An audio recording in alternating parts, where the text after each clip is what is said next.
الله الرحمن الرحيم الحمد لله الحمد لله الذي هدانا لهذا وما كنا لنهتدي لولا أن هدانا الله أشهد أن لا إله إلا الله وحده لا شريك له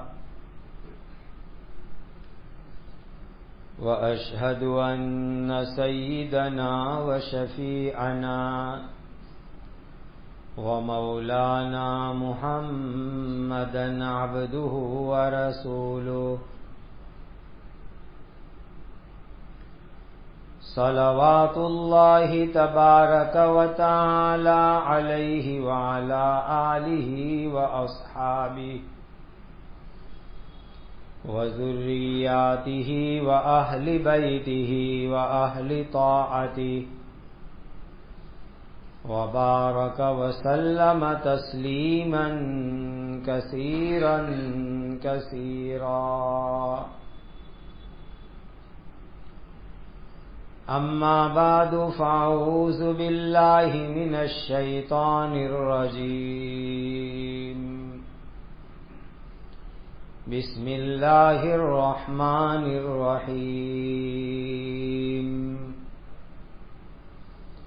وَلَقَدْ كَتَبْنَا فِي الزَّبُورِ مِنْ بَعْدِ الذِّكْرِ أَنَّ الْأَرْضَ يَرِثُهَا عِبَادِيَ الصَّالِحُونَ إِنَّ فِي هَذَا لَبَلَاغًا لِقَوْمٍ عَابِدِينَ وَمَا أَرْسَلْنَاكَ إِلَّا رَحْمَةً لِلْعَالَمِينَ صدق اللہ مولانا العظیم.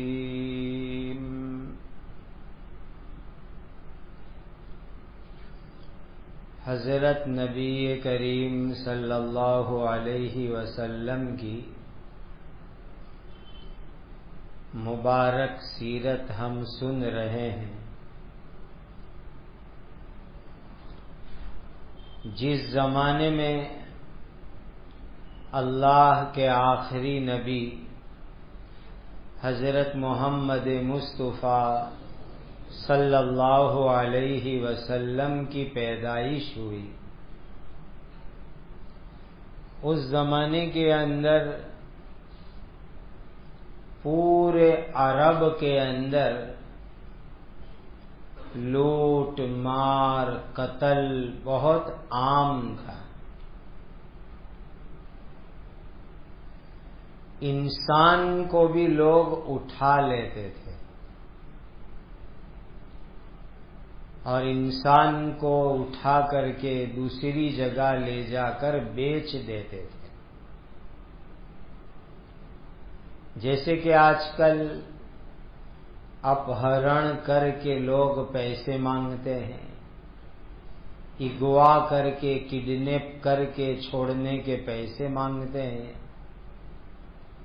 یہ گنڈا گیری ہے، غلط کام ہے. عرب کے اندر بھی اس زمانے میں ایسے غلط کام بڑے خطرناک ہوتے تھے. ایک عورت تھی سعدہ نام کی، بنو معن ایک خاندان ہے، اس خاندان کی یہ عورت ہے سعدہ، جسے ہمارے یہاں سعیدہ نام رکھتے ہیں، عرب میں سعدہ نام بھی رکھتے ہیں لڑکیوں کا. یہ عورت اپنے خاندان والوں کو، رشتہ داروں کو ملنے کے لیے جا رہی تھی. ساتھ میں اس کا چھوٹا سا ایک لڑکا تھا، بالکل کھلتی جوانی ہوگی، اندازہ یہ ہے کہ 12-14 سال کا ایسا کوئی لڑکا ہوگا. اس لڑکے کا نام زید تھا. تو یہ سودا عورت اور اس کا لڑکا زید دونوں جا رہے تھے. عورت اپنے باپ ماں خاندان کے رشتہ داروں کو ملنے اور بچے کو لے جا رہی تھی نانا ماموں وغیرہ کی ملاقات کے لیے. راستے میں ایک دوسرا خاندان بنو قین، اس کے کچھ لوگ گھوڑے پر سوار ہو کر کے وہاں سے گزرے. تو انہوں نے دیکھا کہ ایک عورت ہے، ساتھ میں ایک لڑکا ہے.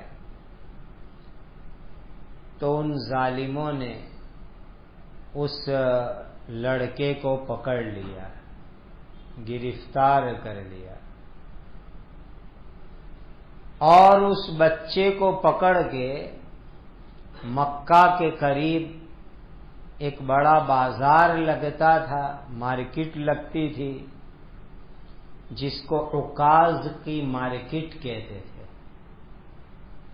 حضرت نبی کریم صلی اللہ علیہ وسلم اس مارکیٹ میں لوگوں کو ایمان کی دعوت دینے تشریف لے جاتے تھے. مارکیٹ میں لے گئے، ایک بچے کو بیچنے کے لیے رکھ دیا. کیسے جاہل اور گمراہ اور گنڈے لوگ ہوں گے کہ ایک لڑکا اپنی ماں کے ساتھ جا رہا تھا، اس لڑکے کو پکڑ کے زبردستی لے گئے اور لوگوں کو کہا ہمارا غلام ہے، مارکیٹ میں بیچنے کے لیے رکھ دیا. عجیب اللہ کی قدرت. ایک صحابی ہے حضرت حکیم ابن حزام رضی اللہ تعالی عنہ، ماں خدیجہ رضی اللہ تعالی عنہا ان کی پھوپھی ہوتی ہے. حضرت خدیجہ ان کی پھوپھی ہوتی ہے رشتے کی. یہ حضرت حکیم ابن حزام رضی اللہ تعالی عنہ بازار گئے، عکاظ مارکیٹ میں گئے تو انہوں نے دیکھا کہ ایک لڑکا ہے، خوبصورت ہے، مارکیٹ میں لوگ اس کو بیچ رہے ہیں. تو حضرت حکیم رضی اللہ تعالیٰ عنہ نے قیمت پوچھی کہ یہ بچہ بیچنا ہے، کتنے میں بیچو گے؟ تو کہا 400 درہم میں. چاندی کے سکے ہوتے تھے. 400 درہم میں حضرت حکیم رضی اللہ تعالیٰ عنہ نے اس بچے کو خرید لیا. خرید کر کے گھر لائے اور اپنی پھوپھی حضرت خدیجہ رضی اللہ تعالی عنہا کو دے دیا. خدیجہ پھوپھی، یہ بچہ ہے، نوکر ہے، غلام ہے، میں اس کو مارکیٹ سے خرید کے لایا ہوں، آپ لے لو، آپ کی یہ خدمت کرے گا، کام کرے گا. اب یہ لڑکا زید بہت ہوشیار لڑکا تھا، حضرت خدیجہ کی خدمت کرنے لگا. بڑی خوبیاں تھی بچے میں. ایک تو بڑا ہوشیار تھا، دوسرا وفادار تھا. گھر کا نوکر ہوشیار ہو اور وفادار ہوئے تو مالک کا کام بن جاتا ہے. تیسری خوبی یہ تھی کہ مخلص تھا، اخلاص تھا، اس میں بناوٹ نہیں تھی. چوتھی خوبی یہ تھی کہ بڑا رسپیکٹ والا، ادب والا وہ لڑکا تھا. گھر میں نوکر ہو اور وہ ادب سے رہے، رسپیکٹ سے رہے، وینئی وویک سے رہے تو گھر والوں کو اچھا لگتا ہے. پانچویں خوبی یہ تھی کہ بہت خدمت کرتا تھا. اب یہ لڑکا کوئی غلام نوکر نہیں تھا، یہ تو ظالم گھوڑے سوار بنو قین کے لوگ، انہوں نے زبردستی پکڑ کے مارکیٹ میں بیچ ہی ڈالا، اور یہ لڑکا حضرت خدیجہ کی خدمت میں آ گیا، خدمت کرنے لگا۔ اللہ کی شان کہ اسی زمانے میں میرے اور آپ کے آقا اللہ کے آخری نبی حضرت محمد مصطفیٰ صلی اللہ علیہ وسلم کی حضرت خدیجہ سے شادی ہوئی تو حضرت خدیجہ نے نبی کریم صلی اللہ علیہ وسلم کو کہا، میرے شوہر یہ غلام ہے، نوکر ہے، خدمت گزار ہے، میں آپ کو گفٹ دیتی ہوں، ہدیے میں دیتی ہوں، یہ لڑکا آپ کی خدمت کرے گا۔ حضور نے قبول کر لیا کہ بہت اچھا، اتنا اچھا لڑکا خدمت میں مل گیا۔ اب حضرت زید رضی اللہ تعالیٰ عنہ چھوٹے تھے، بڑی عمر نہیں تھی، نبی کریم صلی اللہ علیہ وسلم کی خدمت کرنے میں لگ گئے، اور حضور کی اتنی اچھی خدمت کی، حضور کو بڑی راحت ملتی تھی،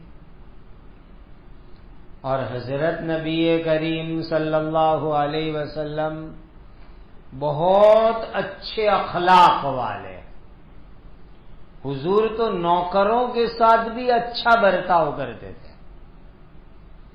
غلام کے ساتھ بھی اچھا برتاؤ کرتے تھے، نوکر کو غلام کو ایسا نہیں لگتا تھا کہ میں نوکری کرتا ہوں، غلامی کرتا ہوں، اس طرح حضور ان کو اچھے اخلاق سے رکھتے تھے،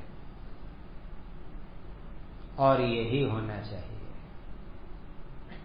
نوکروں سے اچھا برتاؤ کرو، کام والوں سے اچھا سلوک کرو۔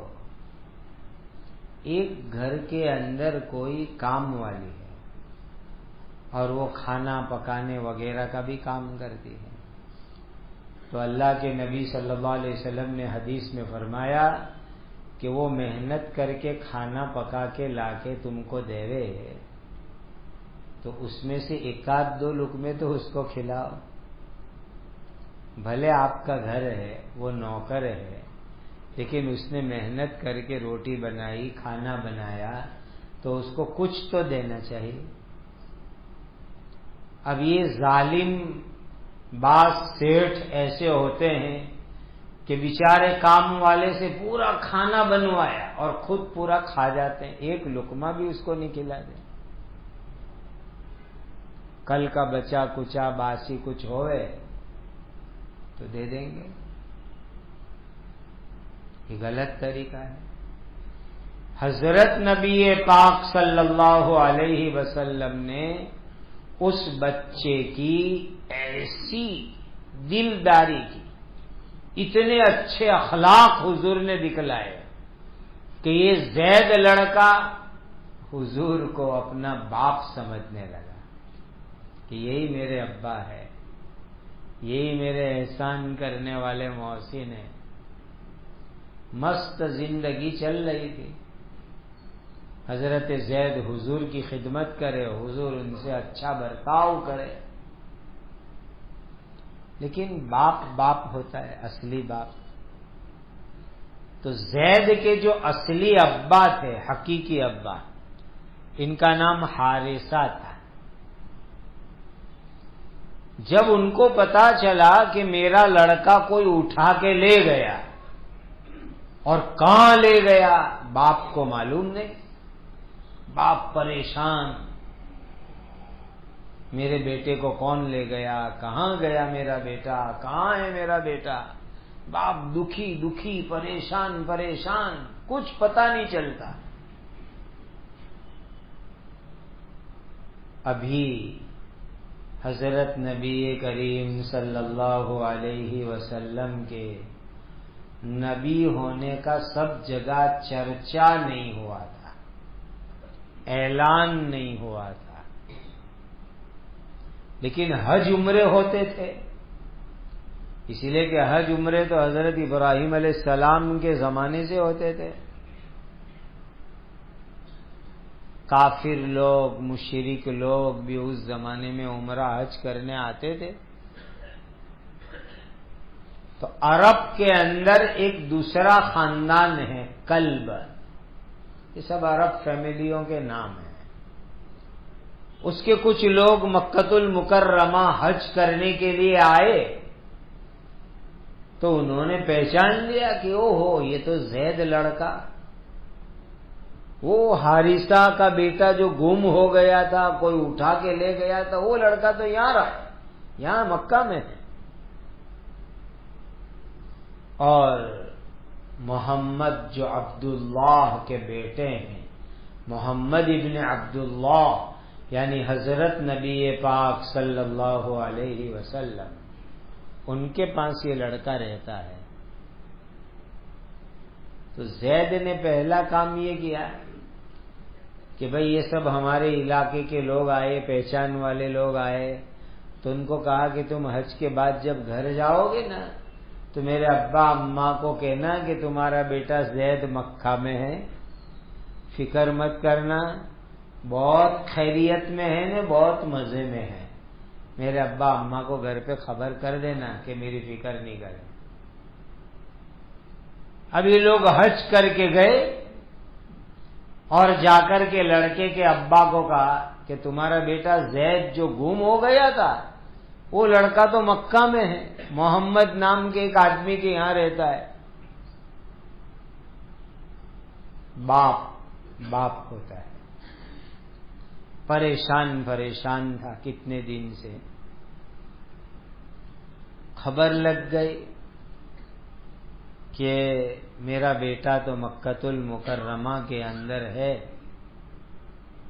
تو باپ نے بہت سارے پیسے لیے، مال لیا، اور اپنے بھائی کو جس کا نام کعب تھا اس کو بھی ساتھ میں لیا۔ دو بھائی حارثہ اور کعب، ایک زید کے ابا ہے، دوسرے زید کے چچا ہے، دونوں بہت سارے پیسے مال لے کر کے مکہ آنے کے لیے نکلے، اور مقصد یہ تھا کہ مکہ آ کر کے پیسے دے کر کے اپنے بیٹے کو واپس لے جاوے اپنے علاقے میں، اپنے شہر میں، اپنے خاندان میں۔ دور سے سفر کر کے یہ لوگ مکہ آئے۔ پوچھا لوگوں کو، بھئی یہاں محمد عبداللہ کے بیٹے کوئی ہے؟ لوگوں نے کہا ہے۔ کہاں ہے وہ؟ اس وقت حضرت نبی پاک صلی اللہ علیہ وسلم حرم شریف میں تھے، کعبہ کے سامنے تھے۔ تو یہ دونوں حضور کو ملنے کے لیے حرم میں آئے، کعبہ کے پاس آئے، حارثہ بھی اور کعب بھی دونوں آئے، اور آ کر کے نبی کریم صلی اللہ علیہ وسلم کی ملاقات کی۔ اور آتے ہی یہ دونوں کہنے لگے کہ آپ تو عبد المطلب کی اولاد ہو، ہاشم کے خاندان کے لوگ ہو، چونکہ حضور کے دادا کا نام عبد المطلب، اوپر کے دادا ہاشم، اور عبد المطلب اور ہاشم پورے عرب میں مشہور تھے، فیمس تھے، پرکھیات تھے، لوگ ان کی خدمت کو، دین ان کے بہت اچھی خوبیوں کو جانتے تھے لوگ۔ تو یہ دونوں آئے اور آ کر نبی کریم صلی اللہ علیہ وسلم کو ملے، اور مل کے کہتے ہیں کہ اے عبد المطلب کے بیٹے، اے ہاشم کی اولاد، آپ تو حرم اللہ کے گھر کعبہ کے متولی ہو، کعبہ کی خدمت کرتے ہو، کعبہ کے پاس رہتے ہو، کتنی بڑی خوش نصیبی ہے تمہاری۔ اور جو انسان پھنسا ہوا ہوتا ہے، مجبور ہوتا ہے، اس کی تم مدد کرتے ہو، غلاموں کو آزاد کرتے ہو، قیدیوں کو کھانا کھلاتے ہو، غلاموں کو آزاد کرتے ہو۔ دیکھیے اس زمانے کے اندر قریش خاندان کے لوگوں میں کتنی خوبیاں تھیں۔ کعبہ کی خدمت کتنی بڑی نیکی، غلاموں کو آزاد کرنا کتنی بڑی خدمت، جو لوگ جیل اور قید میں ہیں ان کو کھانا کھلانا کتنی بڑی خدمت، کتنی خدمت قریشی لوگ کرتے تھے۔ تو کہا ہم آپ کے پاس آئے ہیں کہ آپ کے پاس جو ایک غلام ہے زید نام کا، وہ ہم خریدنے آئے ہیں۔ حالانکہ یہ تو باپ اور چاچا ہے، لیکن حضور کو کہتے ہیں کہ آپ کے پاس ایک غلام ہے، نوکر ہے، اس کو ہم خریدنے آئے ہیں، وہ ہمارا بیٹا ہے، آپ اچھا سلوک کر کے وہ ہم کو دے دیجئے، ہم پورے پیسے آپ کو چکا دیتے ہیں۔ آپ نے خریدا ہے 400 درہم میں، تو پیسے ہم دیں گے، زیادہ مانگے تو زیادہ دیں گے، لیکن ہمارا بیٹا ہم کو دے دو، ہم بیٹے زید کو لینے آئے ہیں۔ تو نبی کریم صلی اللہ علیہ وسلم نے فرمایا ذرا صاف کہو ماں ہوا، کس کو لینے آئے ہو؟ تو کہا زید کو۔ کہا اچھا زید کو لینے آئے۔ تو نبی کریم صلی اللہ علیہ وسلم نے فرمایا ایک کام کرو، وہ میرے یہاں غلام ہے، میرے یہاں خدمت کرتا ہے، تم کہتے ہو کہ تمہارا بیٹا ہے، تمہارا لڑکا ہے، تو زید کو ہی اپنے پوچھ لیتے ہیں کہ تجھے میرے ساتھ رہنا ہے یا ان کے ساتھ تجھے چلے جانا ہے، اسی کو پوچھ لو، وہ جو کہوے ایسا کریں گے۔ اگر وہ کہوے کہ تم ابا چچا کے ساتھ جانا ہے تو میں بھیج دوں گا، اور وہ کہوے کہ مجھے آپ کے ساتھ رہنا ہے تو میں زبردستی بھگاؤں گا نہیں اس کو۔ اب باپ اور چچا کو تو پورا یقین اندر سے کہ ہمارا بیٹا ہماری ساتھ رہے گا، دونوں کو پکا یقین، باپ کو بھی چچا کو بھی۔ اور جنرلی ایسا ہی ہوتا ہے کہ ایک لڑکا جو کسی کے یہاں بیچارہ مجبوری میں نوکری کرے، جیسے آج کے گجرات سماچار کے اندر ہے کہ ہمارے ملک کے 2 اسٹیٹ میں 2 صوبوں میں بچوں کو بیچنے، بچوں کو گھوم کر کے بیچ ڈالتے ہیں لوگ، یہ بہت زیادہ ہو گیا ہے۔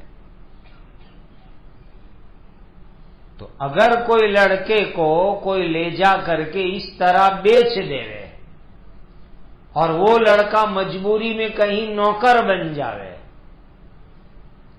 اور اتنے میں گھر والے پہنچ جاوے تو لڑکے کی تو عید ہو جاوے کہ میرے ماں باپ آ گئے، میرے چچا آ گئے، میری فیملی والے آ گئے، مجھے بچانے والے آ گئے، مجھے چھوڑانے والے آ گئے، لڑکا تو خوش ہو جائے گا۔ تو حضرت نبی پاک صلی اللہ علیہ وسلم نے فرمایا کہ بچے کو ہی پوچھ لو زید کو کس کے ساتھ رہنا چاہتا ہے، اگر زید کہوے کہ میں ابا کے ساتھ جاؤں گا تو میں فری میں دے دوں گا تم کو، بھلے ہمارے گھر میں قیمت سے آیا ہے، 400 درہم میں آیا ہے، لیکن میں تم سے ایک پیسہ بھی نہیں لوں گا، میں تم سے پیسے مانگ سکتا ہوں لیکن میں نہیں مانگوں گا۔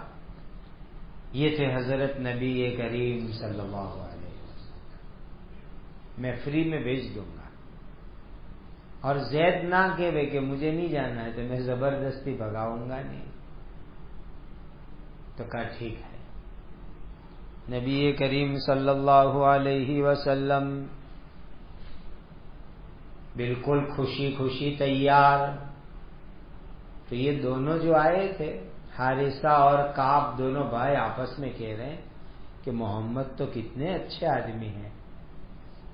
انصاف کی بات کی کہ لڑکے کو پوچھو تمہارے ساتھ آتا ہو تو لے جاؤ، کسی انصاف کی بات.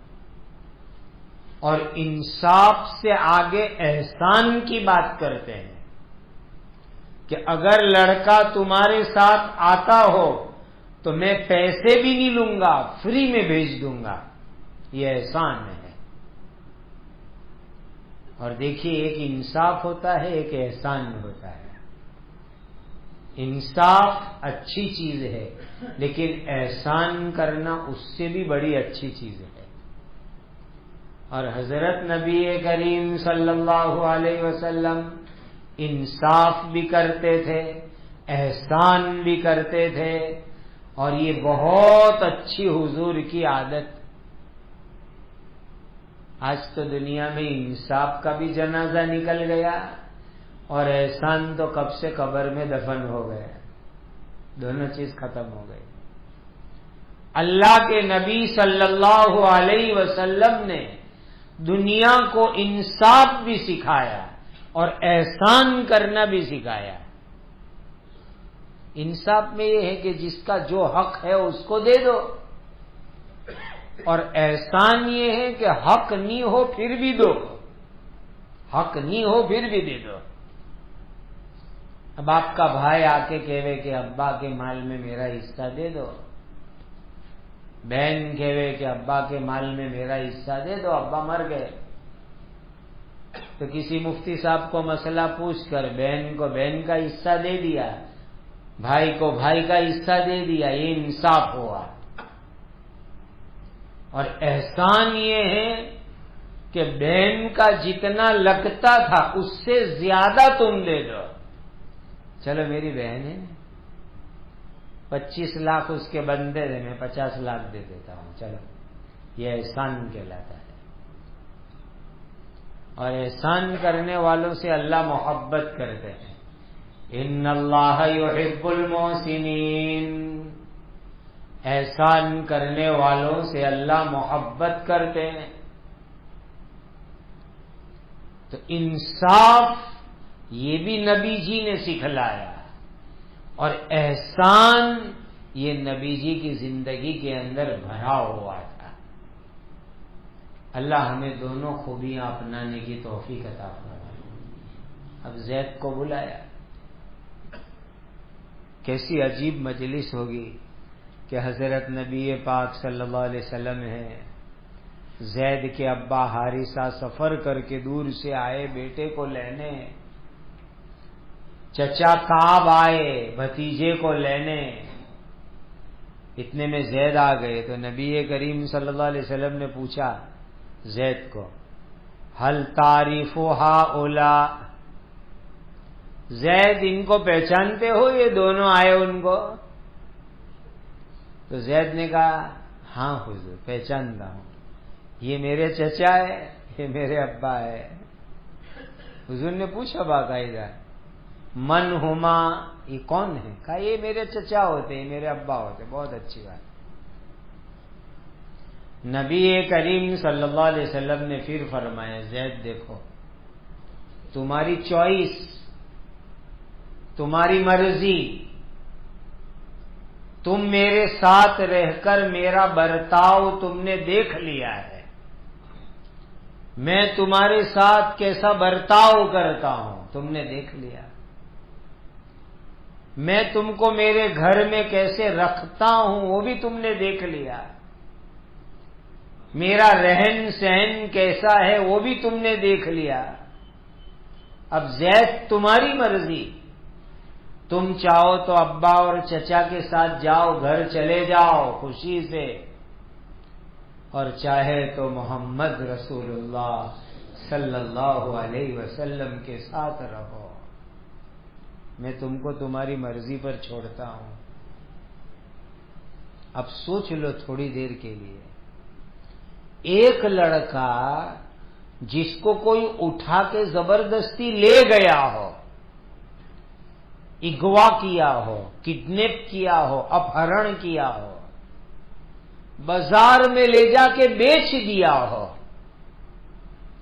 اور خریدنے والوں نے اس کو گھر میں کام کرواتے ہو، نوکر بنایا ہو، اس لڑکے کو لینے کے لیے باپ آوے، چچا آوے، تو ہمارا دل کیا کہتا ہے؟ وہ لڑکا فوراً باپ کے ساتھ چلا جائے گا۔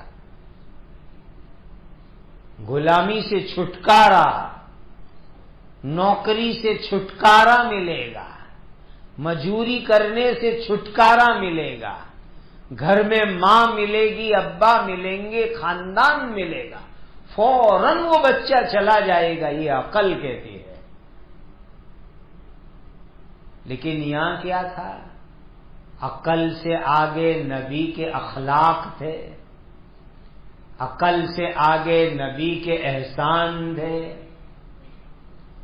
نبی کا پاکیزہ رہن سہن تھا۔ جب وہ زید لڑکے کو حضور نے کہا کہ یہ چچا ابا کے ساتھ جانا ہو تو جاؤ، میرے ساتھ رہنا ہو تو میرے ساتھ رہو، تو زید کیا کہتا ہے؟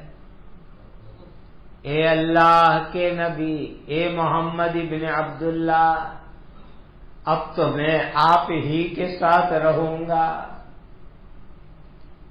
بھلے میرے ابا ہے، ابا کے ساتھ نہیں جاؤں گا، بھلے یہ میرے چچا آئے ہیں، میں نہیں جاؤں گا، اب تو میں آپ کے ساتھ ہی اپنی زندگی رہوں گا۔ اب سوچو کہ نبی کریم صلی اللہ علیہ وسلم نے ایک نوکر کے ساتھ، ایک غلام کے ساتھ کیسا اچھا سلوک کیا ہوگا، کیسا اچھا برتاؤ کیا ہوگا کہ وہ غلام، وہ نوکر باپ کے ساتھ جانے تیار نہیں، اللہ کے نبی کے ساتھ مکہ میں رہنے تیار ہے۔ جب یہ ہوا، چوائس میں اپنے باپ کو پسند نہیں کیا، حضور کو پسند کیا، تو باپ اور چچا کو غصہ تو تھوڑا بہت آتا ہی آتا ہے نا؟ ہمارا چھوکرا ہو کے دوسروں کے ساتھ رہنے کی بات کرتا ہے۔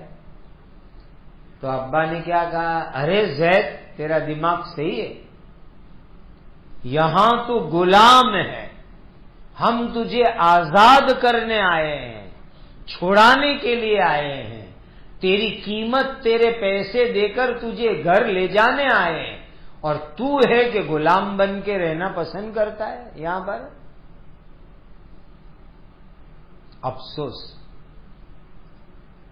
وہاں تیرا گھر ہے، تیرا خاندان ہے، تیری فیملی ہے، تیری ماں ہے، تیرا باپ ہے، سب ہے، اور ان سب کو چھوڑ کر کے تو یہاں ایک پرائے آدمی محمد کے ساتھ رہنا چاہتا ہے۔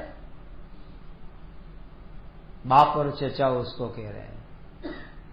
تو حضرت زید نے کیا جواب دیا؟ سبحان اللہ، جی جی میں ان کے ساتھ ہی رہوں گا، محمد مصطفیٰ صلی اللہ علیہ وسلم کے ساتھ رہوں گا، ان میں ایسی خوبی ہے، ایسے خوبی ہے کہ میں اب کسی اور کو پسند نہیں کر سکتا، انہی کے ساتھ رہوں گا۔ صاف کہہ دیا باپ کو اور چچا کو۔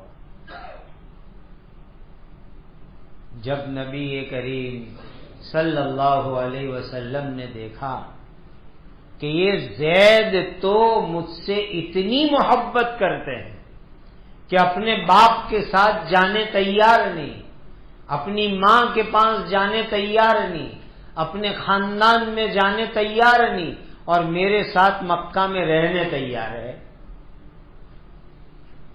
تو حضور نے کیا کیا؟ اٹھے، کھڑے ہوئے، کعبہ کے پاس جو حتیم ہے، حتیم کعبہ کا حصہ جو چھوٹا ہوا ہے، وہاں حتیم میں گئے نبی کریم صلی اللہ علیہ وسلم، زید کو بھی لے گئے حضور، اور حتیم میں کھڑے ہو کر کے نبی کریم صلی اللہ علیہ وسلم نے اعلان کیا کہ آج سے میں زید کو اپنا بیٹا بناتا ہوں. حضور نے اعلان کیا کہ آج سے یہ زید میرے بیٹے ہیں. جیسے منہ بولے بیٹے بناتے ہیں، جس کو ہم گجراتی میں لے پالک کہتے ہیں، عربی میں متبنہ کہتے ہیں، اڈوپ کرنا کہتے ہیں. حضور نے اعلان کیا باقاعدہ حتیم میں کھڑے ہو کر کہ آج سے میں اس کو متبنہ بناتا ہوں، اپنا منہ بولا بیٹا بناتا ہوں. حضور نے اعلان کیا باقاعدہ. اب اس کا باپ اور ان کا ابا اور چچا دیکھ رہے ہیں، ارے یہ کیا ہو گیا، ہمارے بیٹے کو محمد کہہ رہے کہ میرا بیٹا. بہت خوش ہوئے، بہت خوش ہوئے. خوش اسی لیے ہوئے کہ عرب کے اندر حضور کے خاندان کی عزت بہت تھی، قریش کی عزت بہت تھی، اور حضور کا نام بھی ابھی تو نبی ہونے کا عام اعلان نہیں ہوا تھا، لیکن نام حضور کا بہت لوگوں نے سنا تھا کہ ایک نوجوان ہیں، بڑے اچھے اخلاق والے ہیں، بڑی اچھی خوبی والے ہیں. اسی لیے باپ اور چچا بھی بہت خوش ہوئے. اور پھر انہوں نے سوچا کہ زید آتا نہیں تو چلو ہم گھر چلے جائیں. تو خوشی خوشی باپ اور چچا وطن جانے نکل گئے، اور حضرت زید یہاں مکہ میں حضور کے ساتھ رہ پڑے.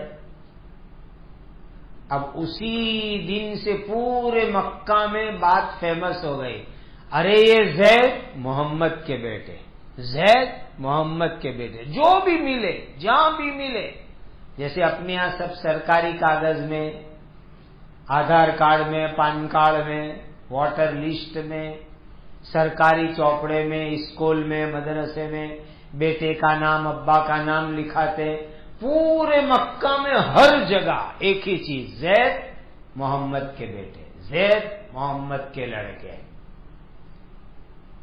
اور نبی کریم صلی اللہ علیہ وسلم کا کوئی لڑکا ہی نہیں تھا اس وقت پر، زندہ بڑا، سب لوگوں میں فیمس، زید محمد کے بیٹے، زید محمد کے بیٹے. حضرت زید کی تو عزت بڑھ گئی کہ اللہ کے نبی جن کو اپنا بیٹا کہوے، سارے مکہ والے ان کو کہوے کہ یہ نبی جی کے بیٹے. زید کا تو کام بن گیا.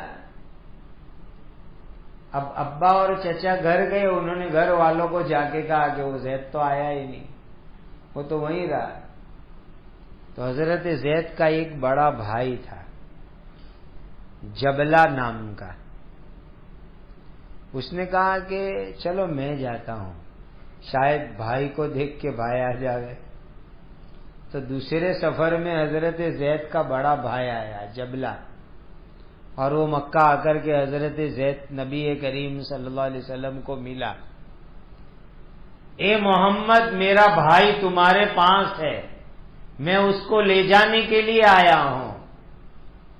تو نبی کریم صلی اللہ علیہ وسلم نے فرمایا هو ذا فإن انطلق معك لم أمنعه. وہاں ہے زید، لے جاؤ، آتا ہو تو میں روکوں گا نہیں، تیرے بھائی کو میرے پاس لے جانی، آتا ہو تو تیرے ساتھ. اب وہ بھائی، بڑا بھائی تو خوشی خوشی حضرت زید کے پاس آیا، چل بھائی چل گھر جانے کے اپنے، میں تجھے لینے آیا ہوں. تو حضرت زید کیا کہہ رہے، یا رسول اللہ واللہ لا اختار علیک احدا. اے اللہ کے رسول، خدا کی قسم اب میرے لیے سب کچھ آپ ہے، میں آپ کو چھوڑ کر نہ باپ سے محبت کرتا ہوں، نہ ماں سے محبت کرتا ہوں، نہ بھائی سے، نہ خاندان سے، نہ اپنی فیملی سے، کسی سے نہیں، میرے لیے سب کچھ آپ ہے. یہ کہہ کر کے حضرت زید نے منع کر دیا جانے کے لیے. سارے مکہ کے اندر فیمس ہو گئے حضرت زید کہ محمد کے بیٹے حضرت زید. یاد رکھنا،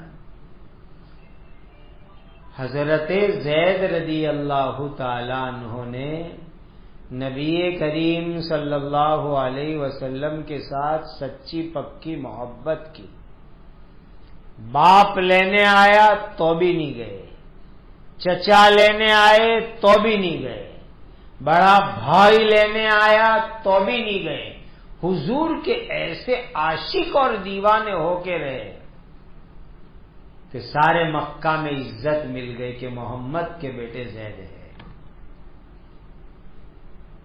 لیکن سگے بیٹے نہیں تھے. اسی لیے بعد میں چل کر کے قرآن میں ایک قانون آیا کہ بچوں کو سگے باپ کے نام سے پکارو. سگے باپ کے ادعوہم لآبائہم هو اقسط عند اللہ. ہر ایک انسان، لڑکا لڑکی مرد عورت جو سگا باپ ہو انہی کا نام لوگوں کو بتلا رہے. اگر سگے باپ کے سوا کسی اور کا نام بتاؤ گے تو گناہ ہوگا. ہمارے جو ابا ہے، کوئی پوچھے کہ تیرے ابا کون، تو وہی نام بتانے کا، سگے ابا کا. بعض مرتبہ ایسا ہوتا ہے کہ بعض لوگ سگے باپ کا نام نہیں بولتے، دوسروں کا نام بولتے. غلط کام ہے. کسی کو لے پالک بنایا ہو، متبنہ بنایا ہو، تو بھی سگے باپ ہی کا نام بتلانا یہ مسئلے کے اعتبار سے ضروری ہے. قرآن نے حکم دیا ہے ادعوہم لآبائہم هو اقسط عند اللہ. باپ کے نام کے ساتھ بچے کا نام. یہ قانون آیا تو اب اعلان ہو گیا کہ آج سے کوئی زید کو زید محمد کا بیٹا نہیں بولے. اللہ کا حکم آ گیا ہے. اب ان کے ابا کے نام سے پکارو. زید ابن حارثہ کہو. آج تک پورا مکہ زید ابن محمد کہتے تھے کہ زید محمد کے بیٹے، لیکن اب قرآن میں اللہ نے قانون بیان کر دیا کہ سگے باپ کا نام ہونا چاہیے، تو پھر سے ان کا نام بدلا زید ابن حارثہ. ظاہر ہے کہ حضرت زید کو دل میں کتنی تکلیف ہوئی ہوگی، کتنی تکلیف ہوئی ہوگی کہ آج تک مجھے محمد کے بیٹے زید کہتے تھے اور اب میرا نام پھر سے اصلی نام آ گیا اپنے ابا والا کہ سب اب مجھے زید ابن حارثہ بولیں گے. تو کتنی تکلیف ہوئی ہوگی کہ نبی کے نام سے ہٹا کے اب مجھے اپنے ابا کے نام پر. تو ایک حکمت یہی بیان ہوئی کہ اللہ تعالیٰ نے حضرت زید کی تسلی فرمائی اور قرآن میں حضرت زید کا نام اللہ نے بیان فرما دیا.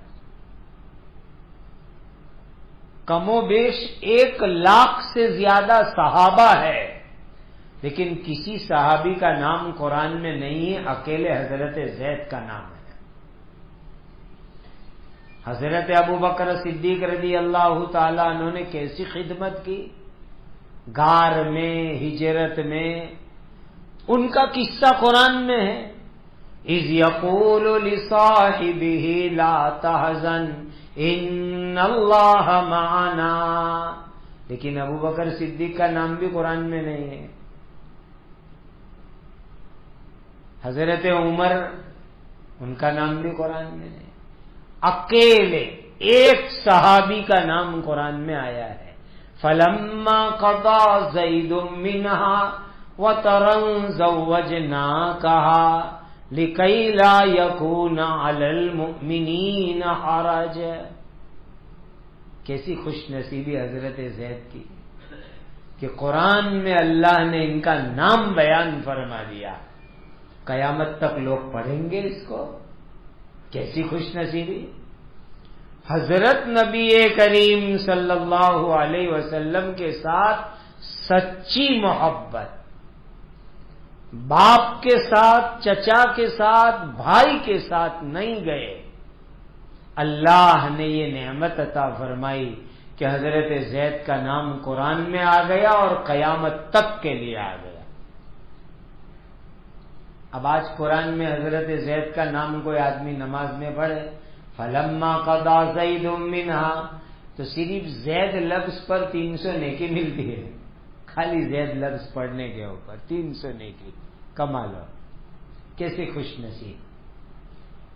حضرت نبی کریم صلی اللہ علیہ وسلم نے نوکروں کے ساتھ، غلاموں کے ساتھ اتنے اچھے اخلاق کا برتاؤ کیا کہ وہ غلام، وہ نوکر بھی نبی کریم صلی اللہ علیہ وسلم کے عاشق ہو گئے.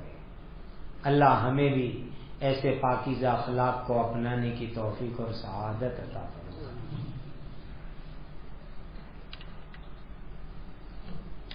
الحمد للہ رب العالمین.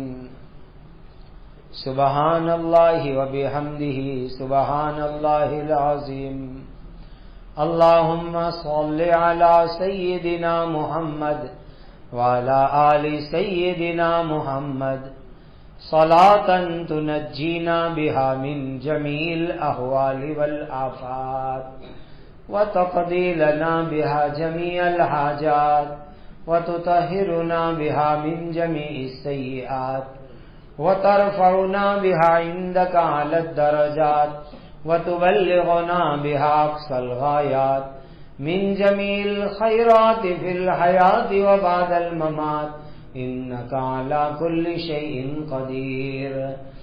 اللهم صل صلاة كاملة وسلم سلاما تاما على سيدنا محمد تنحل به العقد وتنفرج به الكرب وتقضى به الحوائج وتنال به الرغائب ويستسقى الغمام بوجهه الكريم وعلى آله وصحبه في كل لمحة ونفس بعدد كل معلوم لك يا ذا الجلال والإكرام يا ذا الجلال والإكرام يا ذا الجلال والإكرام يا أرحم الراحمين يا أرحم الراحمين یا ارحم الراحمین.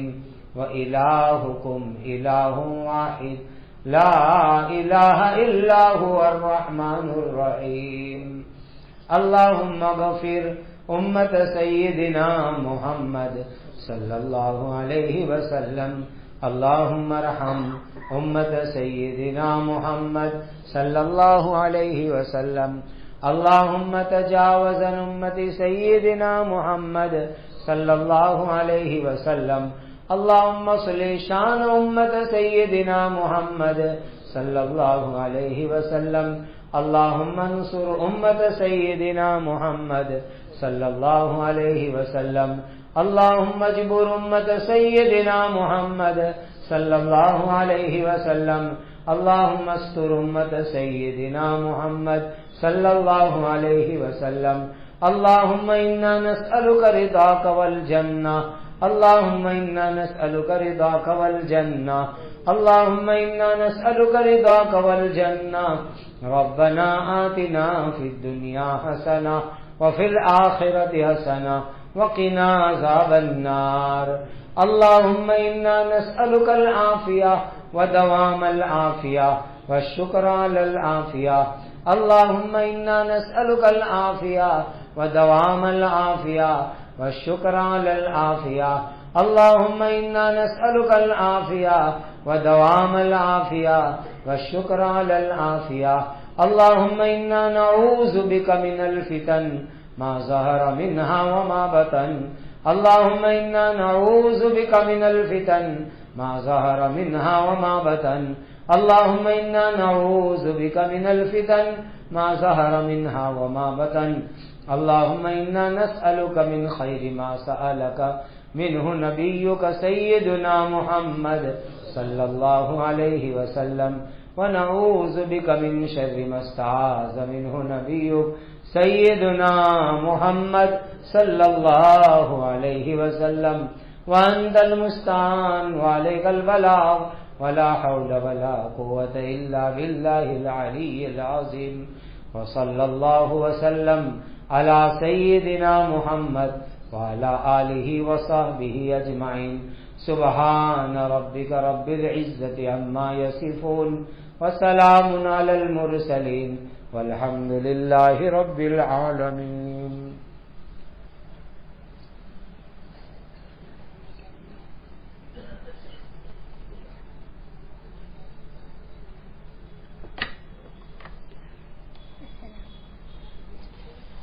وعلیکم السلام ورحمۃ اللہ.